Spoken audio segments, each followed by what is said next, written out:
सभी को, मैं संतोष सिंह तरेटिया आप सभी का स्वागत करता हूं आज के अपने इस ब्लॉग में। जैसा कि आप सभी जानते हैं कि मैं Santosh Singh founder and secretary युवा खेलकूद महासंघ हूं। साथ ही साथ मैं युवाओं से जुड़े हुए हर एक मुद्दे को आगे लेके आता हूं और खेल से जुड़ी हुई गतिविधियों को भी मैं आगे प्रमोट करता हूं। तो आज इसी कड़ी में मैं एक और वीडियो इसको बना रहा हूं और आप सभी से सहयोग चाहता हूं। जैसा आप पिछली वीडियो में मेरे साथ करते आए हैं सहयोग मुझे, इस वीडियो में भी आप मुझे उसी प्रकार से सहयोग करेंगे। तो आज की वीडियो खास होने वाली है क्योंकि हमारे साथ एक खास मेहमान है, हमारे बड़े भाई श्री प्रदीप रावत जी, जो वरिष्ठ पत्रकार है आगरा में। साथ ही साथ आप ताइक्वांडो फेडरेशन ऑफ इंडिया में कार्य कर चुके हैं तथा उसके वरिष्ठ खिलाड़ी भी रह चुके हैं। तो मैं स्वागत करता हूं भैया आपका आज के इस ब्लॉग में। जय हिंद सभी को। तो भैया, जिस प्रकार से आज का जो दौर चल रहा है खेल कूद को लेके, तो उसके बारे में आप क्या कहना चाहेंगे, अपनी किस प्रकार से प्रतिक्रिया करना चाहेंगे? संतोष जी, आप सच सुनना चाहते हैं कि सिर्फ एक सोशल मीडिया प्लेटफॉर्म पर बात करना चाहते हैं? नहीं, ये तो सच का एक मंच है और ये हमें एक अच्छी अपॉर्चुनिटी मिली है कि हम अपने ओपिनियन, अपने जो विचार है वो यहाँ रख सके समक्ष, सबके समक्ष। तो आपके दर्शकों और अपने खिलाड़ियों और आपके शुभचिंतकों से एक ही कहना चाहूंगा कि देश को, खिलाड़ियों को, खेल को अगर कोई बर्बाद करने वाला है और अगर वो सुनते हैं, वहां तक पहुंचता है, तो उसके लिए भारतीय ओलंपिक संघ और खेल मंत्रालय उसके लिए जिम्मेदार। कहीं ना कहीं तो जिम्मेदारी नहीं, कहीं ना कहीं 1000% जिम्मेदार है। आप जिस तरीके से कुकुर मुत्तों की तरह आप मान्यता देते हैं, मान्यता देने के बाद उस फेडरेशन की तरफ, उस संघ की तरफ आप पीछे मुड़कर नहीं देखते हैं उसके पदाधिकारी क्या कर रहे हैं, खिलाड़ियों का शोषण हो रहा है नहीं हो रहा है, महिलाओं का कितना शोषण हो रहा है वो नहीं हो रहा है, जिस तरीके से चुनावों को संपन्न कराया जाता है, सब हर जगह धांधली है। आप इस समय वर्तमान अध्यक्ष कौन है आईओ की? पीटी उषा वर्तमान में क्या कर रही है, आप बता दीजिए। आप उन्होंने महिला खिलाड़ियों के लिए क्या किया, मुझे आप बता दीजिए। नहीं, आयोग बनाया उसके लिए आयोग क्या होता है? आयोग के लिए अब तक क्या किया है? हमारे देश के प्रधानमंत्री नरेंद्र मोदी लगातार खेल के प्रोत्साहन के लिए उन्होंने वाकई में दुनिया कुछ भी मोदी को 100 गालियां दे, लेकिन इस बात के लिए मैं मानता हूं, अगर खेल को आगे बढ़ाने का किसी देश के मंत्री ने, देश के नेता ने कोई काम किया है तो देश के प्रधानमंत्री नरेंद्र मोदी ने। इसका क्या मैं बताता हूं, खेल इंडिया और तमाम ऐसे आयोजन उन्होंने कराए हैं जो नए नए हमारे बच्चों को आगे बढ़ाने का, प्रोत्साहित करने का काम कर रहे हैं। और अगर खेल को बर्बाद काम किया है तो आईओए और खेल मंत्रालय इसके लिए जिम्मेदार है। राज्यवर्धन सिंह राठौर जो कि खुद ओलंपियन है, पदक विजेता है, उनकी नहीं टिकी। वो बड़ा बोल के आए थे कि मैं सुधारूंगा क्योंकि उनको खेल मंत्री बनाया गया, स्वतंत्र प्रभार के रूप में दिया गया, लेकिन वो भी बेचारे किनारे कर दिए गए, उनसे माफ कीजिएगा, उनसे छीन लिया गया है वहां। और लगभग करीब 1 दर्जन से अधिक ऐसी खेल संस्थान है, महासंघ है जो डिस्प्यूटेड है। अब कुश्ती को ले लीजिए, आप बॉक्सिंग को ले लीजिए, आप घुड़सवारी को ले लीजिए, आप जूडो को ले लीजिए, आप वुशु को ले लीजिए, आप राइफल के ले लीजिए, आप ताइक्वांडो को ले लीजिए, आप हर जगह में बात डिस्प्यूट है। आप डिस्प्यूट की तो बात यही है, इसको और सबके मामले कोर्ट, हाई कोर्ट दिल्ली के अंदर चल रहे हैं। अथॉरिटी जो खेल की है वो ministry of youth affairs, sport government of India, department of sports है और कहीं ना कहीं इसके लिए जिम्मेदार। ये बताइए आप, आके जितने भी देश के खिलाड़ी इंटरनेशनल लेवल पर पहुंच रहे हैं उसमें साई की कितनी भागीदारी है? भाई साहब, आपका जो बजट की कितनी बड़ी भागीदारी है? ओलंपिक का जो बजट था वो 470 करोड़ का था, मेडल आए थे 5। तो ये देश का तो भाग्य ना, ये देश का 42 करोड़ की जनसंख्या में अगर आप ये कह रहे हैं कि देश के महामहिम प्रधानमंत्री, मैं उनको महामहिम से संबोधित करना चाहूंगा, जिस प्रकार से आपने कहा, उनकी कितनी भूमिका रही है ये आप भी जानते हैं, मैं भी जानता हूं। जिस और जिन खेलों को जो ओलंपिक द्वारा मान्यता प्राप्त है उनको बढ़ाना चाहिए, वो लेके पड़े हैं ट्रेडिशनल गेम्स को। आप किस इसमें प्रधानमंत्री नरेंद्र मोदी की कोई भूमिका नहीं है। अगर मैं खेल मंत्री हूं और खेल मंत्री के नीचे खेल मंत्रालय आता है और खेल मंत्रालय के नीचे आईओए, तमाम सारी चीजें आती हैं, है ना, तो उनकी जिम्मेदारी बनती है। प्रधानमंत्री देश संभालेगा कि छोटे से गेम को संभालेगा? वो तो सारे मंत्रालयों की जिम्मेदारी प्रधानमंत्री मोदी की है।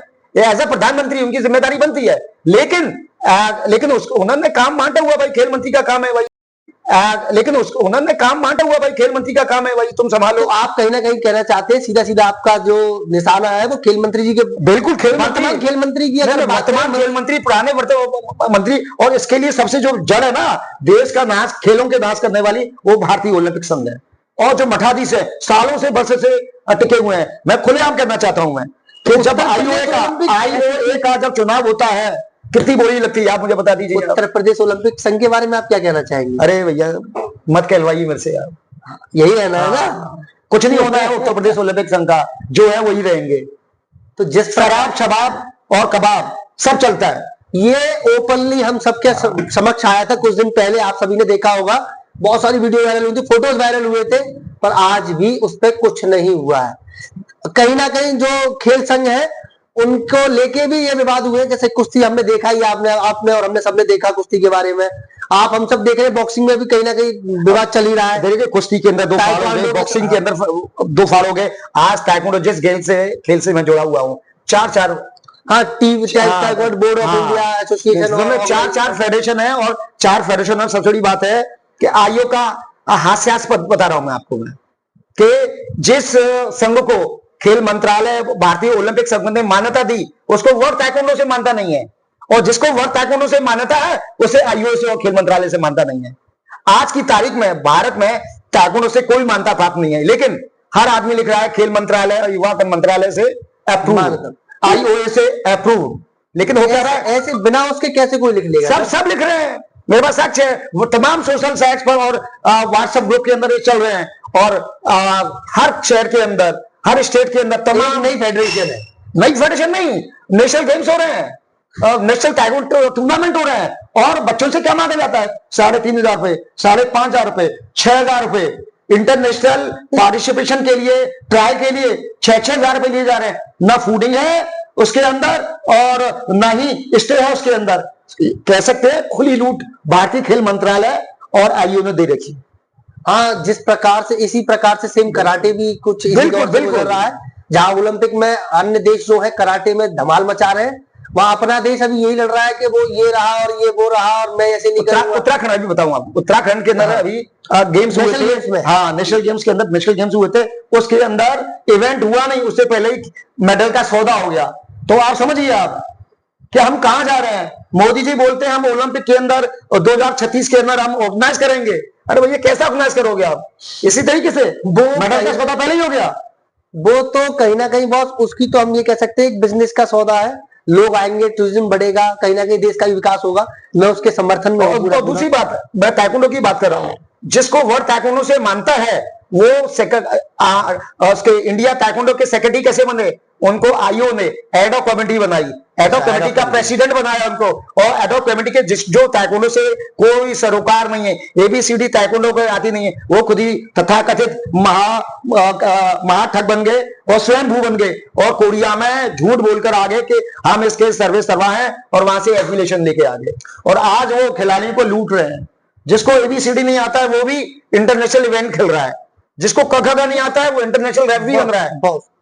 मैं आपकी बात को थोड़ा सा काटूंगा, कहीं ना कहीं जिस प्रकार से आप कह रहे हैं, तो इसमें कहीं ना कहीं वर्ल्ड ताइक्वांडो भी भूमिका, बहुत बड़ी भूमिका है, वो धंधा बन गया है, ओनली बिजनेस सेंटर है। आप अगर रिकॉर्ड देखेंगे आप कि कोरिया, दक्षिण कोरिया जो ताइक्वांडो में ब्लैक बेल्ट के नाम से दबा के धंधा कर रहा है, आज के टाइम पे ताइक्वांडो की खुली रेट है, बिल्कुल आपको ब्लैक बेल्ट चाहिए तो आप 7,000 देंगे, अगर आपको और छोटी बेल्ट चाहिए उसके लिए अलग रेट है, उसके लिए अलग। आप बहुत कम बता रहे हैं। लखनऊ के तथाकथित एक मठाधीश हैं, अपने आप को जनरल सेक्रेटरी कहते हैं ताइक्वांडो फेडरेशन ऑफ इंडिया का, नाम ही लूंगा, उनका उपनाम एक रेवड़ी भी है, वो सुन रहे होंगे, वो जानते हैं मेरे मिजाज को।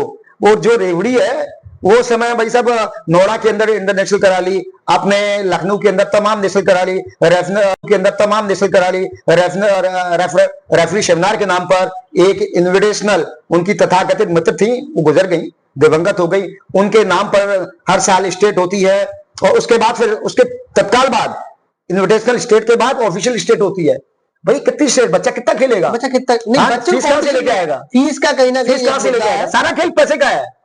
आप पिछले 4 साल से कितनी फीस दी है बच्चों ने, उसका हिसाब आप बता दीजिए। जितने भी स्टेट है इंडिया के अंदर, मैं हर स्टेट से पूछ रहा हूं, वो रेवड़ी के स्टेट से नहीं पूछ रहा हूं मैं, उसका हिसाब देते हैं ये लोग, बच्चों से कितना पैसा आया और उस पैसे का हिसाब हुआ। आप विश्वास करिए 99% लोग नहीं दे पाएंगे। नहीं तो हिसाब होना भी तो चाहिए, उसके लिए कार दे रहा है, यही तो खेल है, सारी लड़ाई पैसे की है ताइक्वांडो के अंदर, बिकॉज इट्स ए बिजनेस, धंधा बना लिया है। और मेरे जैसे कोई पत्रकार आ जाता है, कोई फेडरेशन वाला मुझे अपने पदाधिकारी में लेता है, तो ये लोगों को सुलग जाती है, और विशेषकर रेवड़ी वालों की।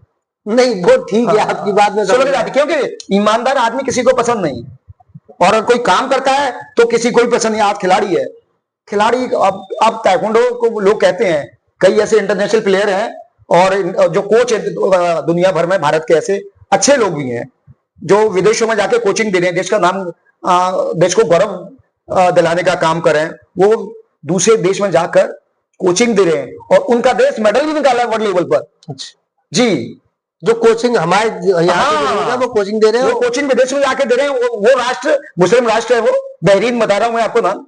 वो बच्चे वो वहां के मेडल भी निकाल रहे हैं और हम उसको यहाँ एक सरकारी नौकरी भी नहीं दे सकते उस बंदे को। आप ये ना कहीं दुविधा है, बहुत बड़ी दुविधा है।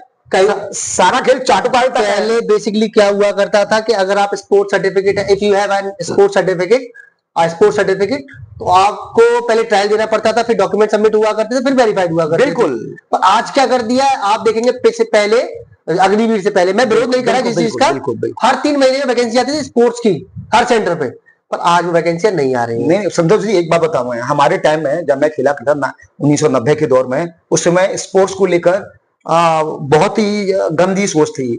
मेरे खुद के जो केंद्रीय विद्यालय के, मैं केंद्रीय विद्यालय से पढ़ा हुआ हूँ, टीचर हमारे कहते थे कि अगर पढ़ो लिखोगे तो बहुत अच्छा बनोगे, नहीं तो ध्यानचंद की तरह, जो हमारे, जिनको हम अपना आदर्श मानते हैं, जिनका खेल, हाँ, जो है उन्हीं के नाम, हाँ बिल्कुल, खेल दिवस उन्हीं के नाम, उनकी तरह सर के। आप समझ रहे कितनी बड़ी बात है। लेकिन आज आज स्पोर्ट्स के अंदर बहुत स्कोप है। अगर आप थोड़ी सी भी मेहनत कर लेंगे तो वाकई में बहुत कुछ कर लेंगे। आप एज अ टीचर बन सकते हो, आप कोच बन सकते हो, प्रोफेसर बन सकते हो, लेक्चरर बन सकते हो, NIS कोच बन सकते हो। आप तो बहुत सारे एक्सपेरिमेंट आप कर सकते हो। आप देश में बहुत सारी संभावनाएं हैं, लेकिन करने के लिए मेहनत चाहिए आपको। लेकिन आज का जो युवा है उसको तत्काल हथेली पर सरसों चाहिए। नहीं, ये बात आपकी बिल्कुल, मैं इस बात से सहमति करता हूं, पर कहीं ना कहीं देश में खेल की तो गति खराब है ही है, बिल्कुल खराब। क्योंकि आप देखेंगे मेजर ध्यानचंद जो खेल रत्न है, वो नाम कहीं ना कहीं अब जोड़ा है, ये अच्छी चीज हुई है। पर भारत रत्न की अगर हम बात करें, क्या इतना बड़ा खिलाड़ी डिजर्व नहीं करता है? बहुत ही दुर्भाग्य की बात है कि अब तक जिसने तमाम ओलंपिक और अंतर्राष्ट्रीय पटल पर देश को गौरव दिलाने का काम किया, स्वर्ण पदक दिलवाए, और उनको आज तक महरूम होना पड़ा है। उनको आज तक भारत रत्न, जबकि सबसे पहला अगर भारत रत्न किसी को मिलना चाहिए था, उसके हकदार हमारे ध्यानचंद जी थे। तो कहीं ना कहीं जिस प्रकार से सचिन तेंदुलकर को दिया गया, CNR राव को दिया गया, मैं किसी का नाम तो हम एक सोशल क्रिकेट के भगवान हो सकते हैं, लेकिन हम लोगों के भगवान नहीं। हाँ, क्रिकेट के खेल कूद की अगर हम बात करें तो major Dhyan Chand is the highest person. और एक उनका ऑनर हुआ करता था, जो हिटलर जिसके नाम से दुनिया कांपती थी, उन्होंने कई बार उन्हें ऑफर किया कि आप हमारे यहाँ ज्वाइन करिए, हम आपको ये पोस्ट देंगे और हमारे यहाँ से खेलिए। एक स्टिक को लेके उन्होंने वो जलवा किया। आज जादूगर कहलाए जाते हैं वो हॉकी के। जब आप खेल दिवस मनाते हैं तो बिना उनकी तस्वीर के नहीं मनाया जाता। ये कहीं ना कहीं खोखली चीजें हैं, खोखले वादे हैं सरकार के। सरकार कहीं ना कहीं इसकी जिम्मेदारी लेनी पड़ेगी। खोखली चीजें हैं, खोखले वादे हैं सरकार के, सरकार कहीं ना कहीं इसकी जिम्मेदारी लेनी पड़ेगी। संतोष जी, एक बात और कहूंगा, जब हम किताबों में पढ़ा करते थे, उड़न परी पीटी उषा। आज वो उड़न परी पीटी उषा खेल संघों की तो सबसे बड़ी सर्वोच्च संस्था की अध्यक्ष हैं।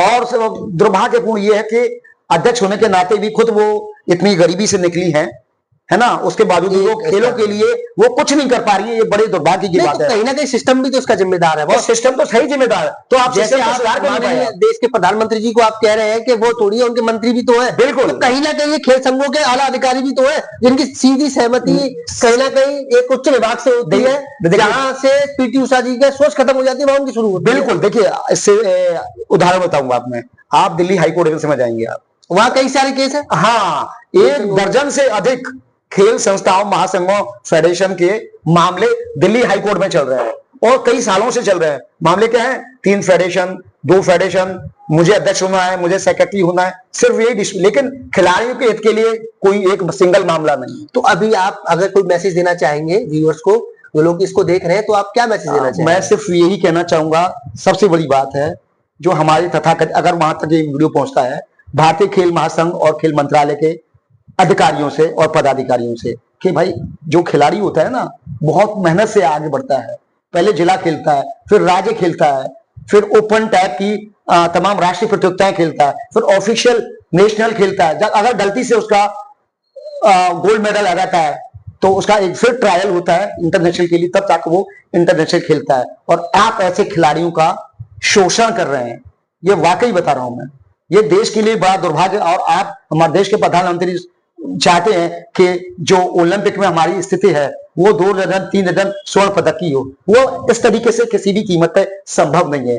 देशवासियों को बहुत उम्मीद थी कि उड़न परी पीटी उषा देश के खेल को बहुत आगे बढ़ाने का काम करेंगी, लेकिन मुझे नहीं पता ये उनकी आत्मा जानती होंगी या आईओए के पदाधिकारियों की आत्मा जानती होंगी, तथाकथित जितने भी खेल महासंघ है उनके पदाधिकारियों की आत्मा जानती होंगी कि वो अपने खेल को आगे बढ़ाने के लिए कितना कर रहा है। मैं हाथ जोड़कर निवेदन करूंगा खिलाड़ियों से, क्योंकि खिलाड़ी एक ऐसी कड़ी है जो खेल महासंघ और आईओ को जोड़ने का काम करती है। मैं आना चाहिए वकीला। तो अभी जैसा कि हम सभी ने सुना, जो भाई साहब थे हमारे साथ में, उनका बहुत अच्छा एक संदेश भी दिया आप सभी को। उसके साथ साथ जो दुर्दशा इस समय खेल संघों की है, जो खिलाड़ियों के साथ एक कहीं ना कहीं उस प्रकार का माहौल क्रिएट कर रहे हैं कि खिलाड़ी को खेल छोड़ना ही पड़े। एक समय हुआ करता था पेरेंट्स छुड़वाया करते थे पढ़ाई के चक्कर में, पर आज जो है ये खेल संघ के आला अधिकारी जो है, जो बादशाह बन के बैठे हैं, वो छुड़वा रहे हैं। तो भाई इसको कहीं ना कहीं सोचें आप और जागरूक हो। अपने बच्चों को अगर आप खिला रहे हैं तो सवाल पूछना सीखिए आप। जब तक आप सवाल नहीं पूछेंगे लोगों से, वो आपको जवाब नहीं देंगे। जवाब कब मिलेगा? जब आप सवाल पूछेंगे। तो वीडियो को मैं अपनी वाणी और वीडियो दोनों को यही विराम देता हूं और मैं धन्यवाद देना चाहता हूं बड़े भाई रावत जी का, जी, जो आपने समय निकाल के हमें समय दिया। आपका भी आभार कि आपने मुझे हमें ये चीजें बताई। जी, तो वीडियो इतनी है। Thank you so much. अच्छी लगे तो शेयर करिएगा, उन तक पहुंचाइएगा। सब्सक्राइब करें ना करें, this is your personal point of view. Like करें ना करें, पर ये हमारी बात है, ये खिलाड़ियों की बात है, ये एक युवा की बात है। इसको ऊपर तक पहुंचाए। अगली वीडियो